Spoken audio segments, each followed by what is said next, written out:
श्री गुरुचरित्र अध्याय 25 कथासार ब्राह्मणांचा जयपत्राचा हट्ट।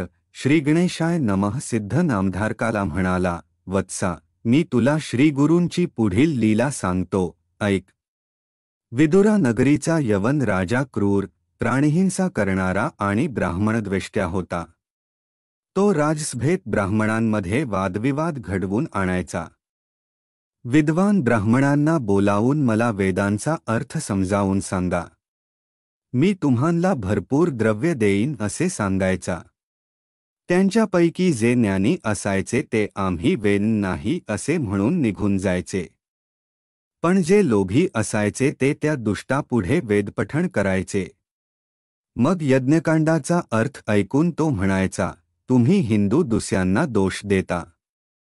तुमच्या यज्ञात पशुहत्या चालते, मग आम्ही पशुहिंसा केली तर काय बिघडले? ते ऐकून ब्राह्मण गप्पच बसत। असे असले तरी तो विद्वानांचा सन्मान करायचा। त्यामुळे वेदशास्त्रात पारंगत असलेले देशोदेशीचे अनेक ब्राह्मण द्रव्यलालसेने त्याच्याकडे जायचे। एकदा 2 ब्राह्मण राजदरबारात आले व म्हणाले, राजा, आम्ही तिन्ही वेद उत्तम जाणतो। वादविवादात आम्हाला जिंकील असा तोलामोलाचा पंडित अजून तरी भेटलेला नाही। तुमच्या नगरात वा राज्यात कोणी श्रेष्ठ वेद असल्यास 4 वेदांवर चर्चा घडवून आणावी। राजाने नगरातील सर्व विद्वज्जनांना तत्काळ पाचारण केले व म्हणाला, तुम्ही यांच्याशी चर्चा करा। जे जिंकतील त्यांना मी भरपूर बिदागी देईन। तेव्हा आलेले ब्राह्मण म्हणाले, आम्ही यांच्याशी काय वाद घालणार? प्रकांड पंडित असा यांचा सर्वत्र दबदबा आहे। तेव्हा राजाने त्या दोघांचा मोठा गौरव केला। त्यांना ब्रह्मवृंदाचे प्रमुख म्हणून घोषित केले।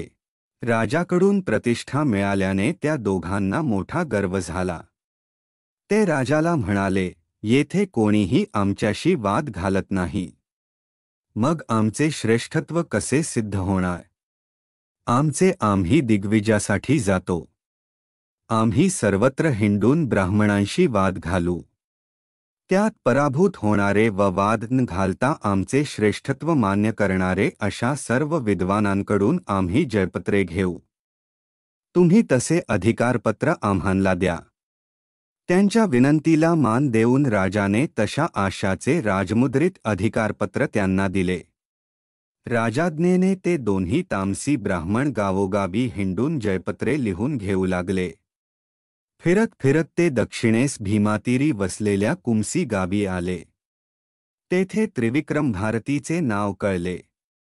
ते दोघे त्याच्या भेटीस गेले व म्हणाले, तुम्ही स्वतःला त्रिवेदी म्हणविता ना? मग आमच्याशी वाद घाला, नाहीतर जयपत्र लिहून द्या। तेव्हा त्रिविक्रम भारती म्हणाला, मी अज्ञानी संन्यासी, भिक्षेवर जगतो। मी वेद्न असतो तर राजाकडून मान मिळवून तुमच्यासारखा ऐश्वर्यात व आरामात राहिलो असतो। तुम्ही खूप थोर आहात, माझ्याशी काय वाद घालता? तेव्हा ब्राह्मणांना राग आला। त्यांनी आपल्याकडील जयपत्रे दाखविली व म्हणाले, त्रिविक्रम भारती, आम्ही थोरच आहोत। तुम्हाला बाद घालायचा नसेल तर जयपत्र लिहून द्या। त्याने ब्राह्मणांना खूप समजावले, पण ते ऐकेनात। त्रिविक्रम भारतीचा नाईलाज झाला। ब्राह्मणांचा अपमान करणाया आणि ज्ञानमदाने उन्मत्त झालेल्या या ब्राह्मणांना धडा शिकवलाच पाहिजे असा विचार करून तो म्हणाला, द्विजवर्य, माझे गुरु नृसिंह सरस्वती सध्या गाणगापुरास आहेत। तुम्ही तेथे आलात तर मी त्यांच्या समोरच जयपत्र लिहून देईन। ते मान्य करून दोघेही मेळ्यातून गाणगापुरास आले। त्रिविक्रम भारतीने श्री गुरूंना सर्व वृत्त सांगितले। तेव्हा श्री गुरु मंदस्मित करून त्या ब्राह्मणांना म्हणाले, अहो, आम्ही संन्यासी आहोत। आम्हाला वादविवादात जराही स्वारस्य नाही। आमच्याशी वाद घालून तुम्हाला काय मोठेपणा मिळणार? ब्राह्मण म्हणाले, जयपत्र मिळविणे ही आमची प्रतिष्ठा आहे। आम्ही 4 वेद जाणतो। आमच्यासमोर महाविद्वानांची डाळ शिजली नाही, तेथे तुमच्यासारख्या संन्याशांची काय मिजास? ब्या बोलाने चर्चा करा नाहीतर हरलो असे लिहून द्या. श्री गुरु म्हणाले, द्विजवर्य, एवढा गर्व बरा नाही.